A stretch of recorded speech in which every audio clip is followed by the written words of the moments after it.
Hello, welcome to this week's post-production diary. It's 4 weeks to go, and I'm sitting here in this rather comfortable chair talking to James Newton Howard, who I've never actually met, but I know him as a slightly out of focus fuzzy image on this TV that I've been looking at for the last few weeks. So, hi James. Hello. Hope to meet you one day. Yeah, I'm hoping. That'll be an interesting moment. Yeah. I feel as though I know you quite well already, but it'll be different. It's amazing. The technology is great because we've been able to basically, do everything that we needed to do on this film, having never met, being 6,000 miles apart, but it's been incredibly interactive. I think it should be a very slow build. I think when she first comes out of that log and she starts to sense something, you should come in and then slowly, oh my God, what's that? What is it? I wonder what it is. Oh no, what? It can't be. Oh, it's one of them. The T-Rex fight was amazing. I mean, that was one of the biggest cues of this last week, wasn't it? At Todd AO. Very loud.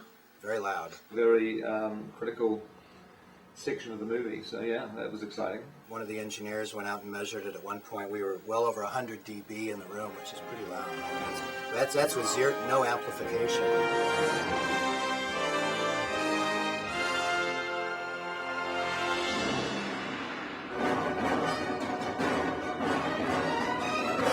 We're at Todd AO in Studio City, California, near Burbank. This is the old CBS Radford studio, and we're here with LA's finest, moving incredibly quickly through a lot of music.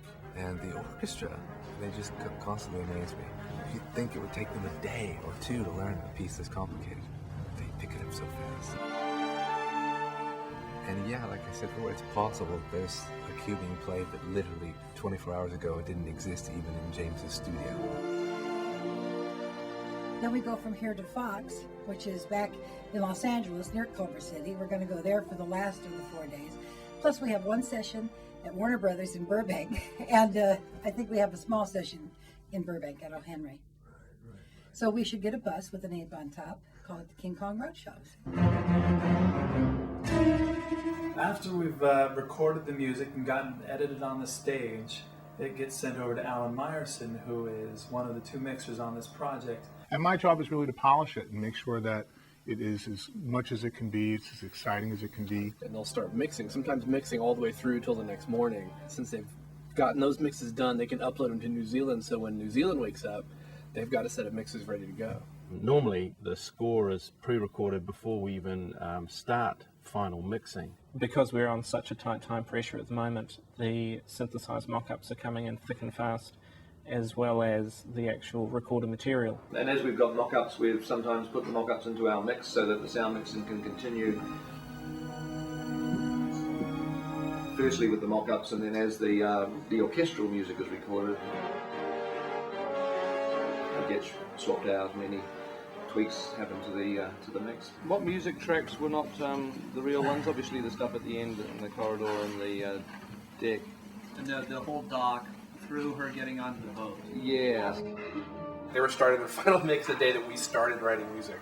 So it was, the pressure was on right away. Well, this is kind of our King Kong warboard. Anything with a blue check mark on it is a really good sign. That's been recorded, approved, and sent. So if you look at how many blue check marks we've got compared to how many spaces we've got left, we're doing pretty well. Wow. Is that the scores from today? Most of these reels are essentially wall-to-wall music, and this is no exception. So 2 hours down and, roughly 30, 40 minutes left to go. The lights at the end of the tunnel. Yep. That's great. It feels like we're rounding the turn here. I've got a strange feeling that inspiration kicks in when the time's short, and I wonder whether the music would be any better if you had more time. I'm sure you'd probably think it would, but no, I don't. I think we've been blessed with an incredible adrenaline rush and all the inspiration that goes with that, and I think it's benefited the movie in a funny, weird way. I do agree that I think more time would not necessarily have been would have given us a bit more sleep, that's the thing. Yeah. That's right. Well, pain is temporary, film is forever. Indeed.